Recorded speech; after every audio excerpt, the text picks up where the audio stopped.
السلام علیکم ورحمۃ اللہ وبرکاتہ۔ عزیز طلبہ کیسے ہیں؟ چلیے آپ اپنی کتاب کھولیے، صفحہ نمبر 154، پیج نمبر 153۔ اس پہ دیکھیے در یتیم سیرت النبی صلی اللہ علیہ وسلم کو آج ہم پڑھیں گے۔ پہلا جو ہے پاک باز عبداللہ پڑھیں گے، یہ پہلا چیپٹر، سیکنڈ چیپٹر ظہور قدسی یعنی صبح سعادت، اور نمبر 3 تذکرے، ٹھیک ہے؟ چلیے صفحہ 155، نمبر 1 پاک باز عبداللہ۔ عبد المطلب کے ایک چھوڑ 10 بیٹے تھے، مگر ان سب میں دلکش، وجیح اور شکیل یہی عبداللہ تھے، جن کے ذبح کرنے کے لیے باپ نے چھری ہاتھ میں سنبھالی تھی۔ چہرہ ابو لہب کا بھی سرخ تھا، مگر انگارے کی طرح لال بھبوکا، جس کو دیکھ کر طبیعت کو انس نہیں الٹی وحشت ہوتی تھی۔ عبداللہ کی صورت میں بلا کی جاذبیت اٹریکشن اور دلکشی تھی۔ ان کی پیشانی میں ایک عجیب چمک تھی جو قریش کے کسی نوجوان کی پیشانی میں نظر نہ آتی تھی۔ ان کا ماتھا سچ مچ نور کا تڑکا تھا، جس میں بہت سی صبحیں مسکراتی تھیں۔ ایک دن دوپہر کے وقت ایک قریشی چرواہا گھر بھاگا ہوا آیا اور اپنے گھر والوں سے کہنے لگا کہ میں نے آج ایک عجیب بات دیکھی ہے۔ ابھی تھوڑی دیر ہوئی میں بکریاں چرا رہا تھا، عبد المطلب کا بیٹا عبداللہ ہمارے قریب سے گزرا۔ سخت دھوپ پڑ رہی تھی، مطلع بالکل صاف تھا، سورج کی کرنیں جسموں کو جھلسے دیتی تھی۔ اتنے میں کیا دیکھتا ہوں کہ عبداللہ کے سر پر بادل کا ٹکڑا سایہ کیے ہوئے ہے اور وہ ابر پارا اس کے ساتھ ساتھ چل رہا ہے۔ عبد مناف کے گھرانے میں شکار کا گوشت آیا، دیگچی چولہے پر چڑھی ہے، ایک بوڑھی عورت لکڑی کی کفگیر سے دیگچی کے پانی کو چلا رہی ہے۔ کھانے کے انتظار میں گھر کے لوگ زمین پر بیٹھے ہیں، مٹی کے بڑے بڑے پیالے ان کے آگے رکھے ہیں۔ آپ نے عبد المطلب کے یہاں کیا جواب بھجوا دیا؟ ایک ادھیڑ عمر کے عرب نے پوچھا۔ میں بالکل رضامند ہوں، بس ذرا 1-2 دن میں میرے چچا نخلا سے آ جائیں گے، ان سے اور مشورہ کر لوں، بڑے بوڑھوں کا مشورہ اچھا ہوتا ہے۔ بوڑھے نے جواب دیا، میں کہتا ہوں اس نیک کام میں دیر کرنا مناسب نہیں ہے۔ عبد المطلب کے بیٹے عبداللہ کے لیے مکہ میں لڑکیوں کی کمی نہیں ہے۔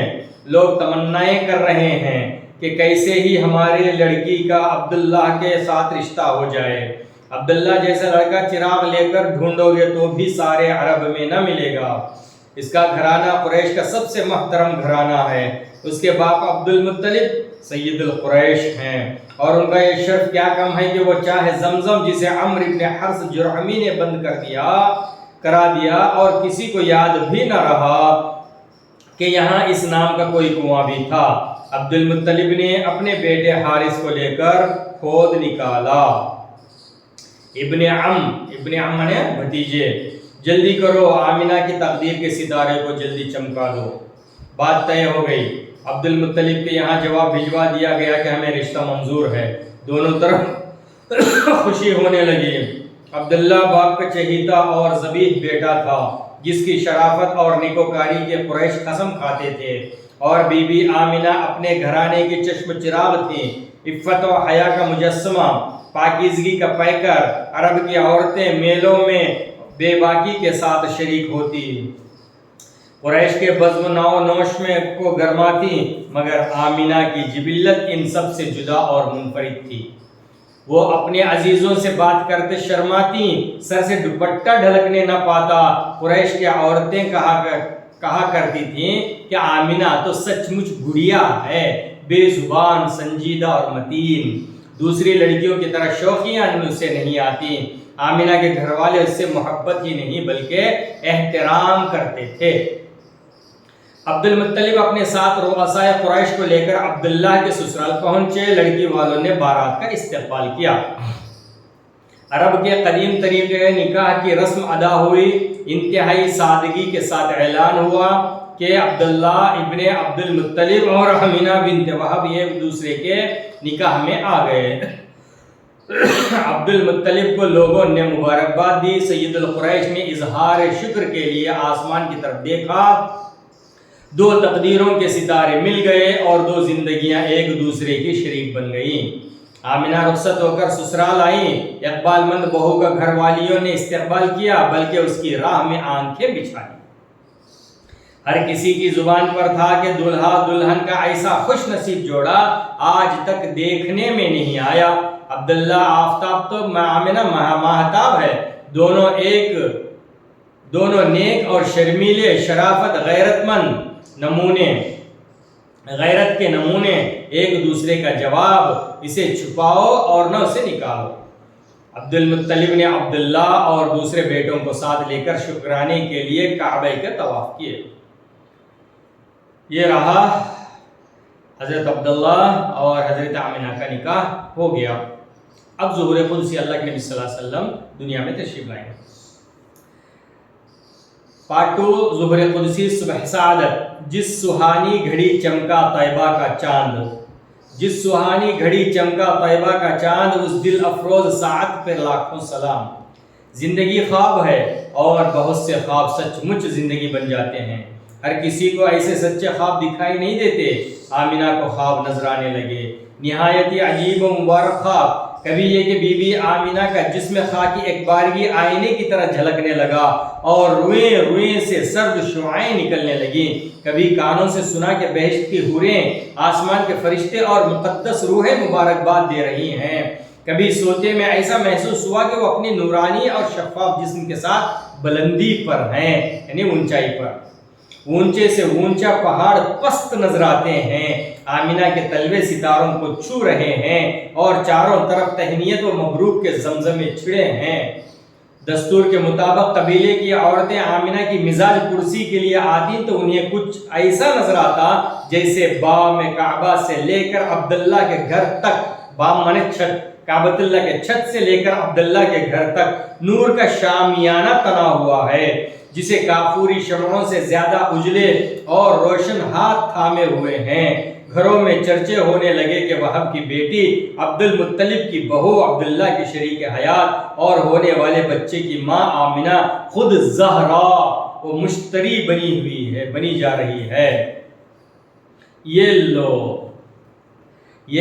لو ستارے زمین پر جھک آئے، یہ آج کیا ہو رہا ہے؟ عبداللہ کی پھوپھی نے کہا، میں بھی دیکھ رہی ہوں کہ جتنی روشن یہ پچھلی رات ہے اتنے اجلے تو دن بھی نہیں ہوتے۔ ایک بوڑھی عورت نے جواب دیا، معبد، اور یہ خنق ہوائیں، بعد صبح گاہی کے جھونکے، نسیم سحر کی اٹکیلیاں، در و دیوار جھومے ہوئے ہیں۔ طائف کے سبزے زاروں اور باغیچوں کی بھی میں نے صبح دیکھی ہیں۔ آج کی صبح تو سب سے زیادہ عجیب ہے اور خوشبو کی لپیٹیں جیسے یمن کا تمام عطر جمع کر کے کسی نے چھڑک دیا ہو۔ کاش اس رات کی صبح نہ ہوتی اور ہم سدا یہی منظر دیکھتے رہتے۔ تیسری عورت نے دوپٹہ کا آنچل موڑتے ہوئے کہا، تیسری عورت نے کہا ایسا، قریش کے جن گھرانوں میں لوگ آج جلد اٹھ بیٹھتے تھے وہ اپنے بتوں کو تھامتے تھامتے اور اٹھاتے اٹھاتے تھک جاتے تھے، مگر بت کسی طرح کھڑے رہنے کے لیے تیار نہ تھے۔ ان کی پیشانیاں آپ ہی آپ سجدے میں جھکی جا رہی ہیں، اسٹیچوز، پتلے جو ہے خود بخود جھکی جا رہے تھے۔ تیری آمد تھی کہ بیت اللہ سجدے کو جھکا، تیری ہیبت تھی کہ ہر بت تھر تھرا کر گر گیا۔ ابھی دن رات ملے جلے تھے، اس لیے کہ دونوں کی تقدیروں کو ایک ساتھ چمکنا تھا، نہ دن میں نہ رات میں، بالکل ملے جلے، بالکل صبح کا وقت۔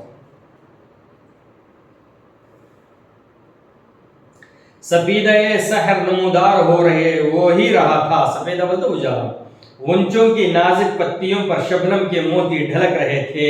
سرد شمشاد نے پھولوں کی مہک پا کر انگڑائی لی، طائران خوش نوا کی چہکاروں سے تمام فضا نغمزار بن گئی۔ جنت آج سچ مچ زمین پر اتر آئی تھی۔ مینا کی وادی، مروہ کے سنگریزے، قبیس کی چوٹیاں اور عرفات کا میدان نور کی جھلکیوں میں جھم جھم کر رہا تھا۔ ستارے جھل ملا رہے تھے، کلیاں چٹک رہی تھیں اور پھول مہک ہی رہے تھے کہ اتنے میں گھر کی عورتیں خوشی سے بےتاب ہو کر پکاری، کوئی عبداللہ کو جا کر مبارکباد دو، کوئی عبداللہ کو جا کر عبد المطلب کو جا کر مبارکباد دو، سرکار کی آمد مرحبا، دلدار کی آمد مرحبا۔ آپ صلی اللہ علیہ وسلم تشریف لائے، ظہور قدسی یعنی پاک باز کا ظہور اظہار۔ عبد المطلب اس مزدے کو سنتے ہی، مزدہ مطلب خوشخبری، گڈ نیوز، تیزی کے ساتھ آئے، خوشی کے مارے پاؤں بہکے بہکے سے پڑ رہے تھے۔ عبد المطلب کے رخساروں کی جھریوں میں مسرت جھل مل رہی تھی۔ آمنہ نے فرد غیرت سے چادر منہ پر ڈالی۔ عبد المطلب نے پوتے کو دیکھا، پیشانی کو چوما، ان کی آنکھوں میں بجلیاں سی چمک رہی تھیں۔ سید القریش، اتنا نورانی چہرہ آپ نے آج تک نہیں دیکھا نہ ہوگا، عورتوں نے ایک زبان ہو کر کہا۔ پھر عبد المطلب نے کہا، ابن عبداللہ کہا کریں اس ہاشمی نونہال کو، کیا کہیں؟ ابن عبداللہ کہیں اس ہاشمی نونہال کو۔ ایک خاتون نے دریافت کیا، کیا کہیں؟ ابن عبداللہ کہیں؟ اچھا، نام کی طرف اشارہ ہے، بہت خوب۔ عبداللہ کے لخت جگر اور آمنہ کے نور نظر کا نام ہم نے رکھا احمد صلی اللہ علیہ وسلم، اور ہاں محمد رسول اللہ صلی اللہ علیہ وسلم بھی۔ تمام دنیا میں تعریف کی جائے گی میرے چاند کی۔ فضا میں معن ایک دھیما سا غیبی نغمہ گونجا، زمینوں میں ہی نہیں آسمانوں میں بھی اس کی حمد و ثنا کے نغمے بلند ہوں گے۔ عبد المطلب کا جواب سن کر آمنہ کے ہونٹوں پر مسکراہٹ کھیلنے لگی، جیسے اس کی دل کی بات عبد المطلب کی زبان پر آ گئی۔ تیسرا چیپٹر تذکرے۔ دوسرے چیپٹر میں رسول اللہ صلی اللہ علیہ وسلم کی پیدائش، آپ کی آمد، جی، پھر کیا خوشخبریاں، کیا حالات بنے تھے، یہ ساری چیزوں کا تذکرہ۔ اگر آ گیا امتحان میں ظہور قدسی کے بارے میں لکھا تو یہ ساری چیزیں آپ لکھیں گے۔ نمبر 3، تذکرے۔ کعبہ سے ہٹ کر کچھ دور پر جہاں عام الفیل میں ابرہہ کے لشکر نے حرم پر چڑھائی کے لیے آتے ہوئے آخری منزل کی تھی، چند دکانیں ہیں۔ کعبہ سے تھوڑی دور ہٹ کر عام الفیل یعنی ہاتھیوں کا سال، جس میں ہاتھیوں کو لے کے ابرہہ نے کعبۃ اللہ کو منہدم کرنے کے لیے آیا تھا۔ کچھ دکانیں اور خسپوش تھی، خسپوش بھی، کسی کے محرابوں میں پکی اینٹیں بھی لگی ہیں۔ ان دکانوں پر گھریلو ضرورت کا سودا ملسلف ملتا ہے، آٹا، چاول، ستو، نمک، زیتون کا تیل، کپڑا، سینے کا دھاگا اور فصل کی ترکاریاں اور پھل بھی۔ گاہک آتے ہیں، سودا لے کر چلے جاتے ہیں اور دکاندار اور ان کے دوست احباب پھر باتیں کرنے لگتے ہیں۔ مارکیٹ سمجھیے۔ کچھ سنا تم نے عبید؟ عبد المطلب نے اپنے پوتے کے 2 نام رکھے ہیں، ایک احمد صلی اللہ علیہ وسلم اور ایک محمد رسول اللہ صلی اللہ علیہ وسلم۔ ایک نورانی، ایک سانولی رنگت کے دکاندار نے کہا۔ چچا جان، ابن عبداللہ کا ذکر ہو رہا تھا۔ اس پر بوڑھے نے گہری سانس لی، تیز اور مسلسل گفتگو نے اسے تھکا دیا تھا۔ بولا، میں یقین کے ساتھ کہہ سکتا ہوں کہ احمد صلی اللہ علیہ وسلم اور محمد صلی اللہ علیہ وسلم آج تک کسی قریش کے نام سننے میں نہیں آیا۔ بالکل نیا نام، اچھوتا نام، مگر کتنا پیارا، اس نام کی طرف دل آپ ہی آپ کھینچا جاتا ہے۔ اس پر ایک ادھیڑ عمر کا عرب جو رسی بن رہا تھا، اس کا کام کرتے میں باتیں بھی سنتا جاتا تھا، کہنے لگا، میری سوتیلی ماں ابن عبداللہ کو دیکھ کر آئی ہے، وہ بتوں پر ہاتھ رکھ کر کہتی تھی کہ اس قدر ہنس مکھ، پیارا، ہونہار اور خوبصورت بچہ میں نے آج تک نہیں دیکھا۔ آنکھیں کسی کی نظارہ کرتے کرتے سیر نہیں ہوتی، جی چاہتا ہے کہ بس دیکھتے ہی رہو۔ میں کہتی ہوں کہ عبد المطلب کے گھر میں اب چراغ جلانے کی ضرورت نہیں ہے۔ محمد رسول اللہ صلی اللہ علیہ وسلم کا چہرہ چراغ منیر ہے، سراج منیر ہے۔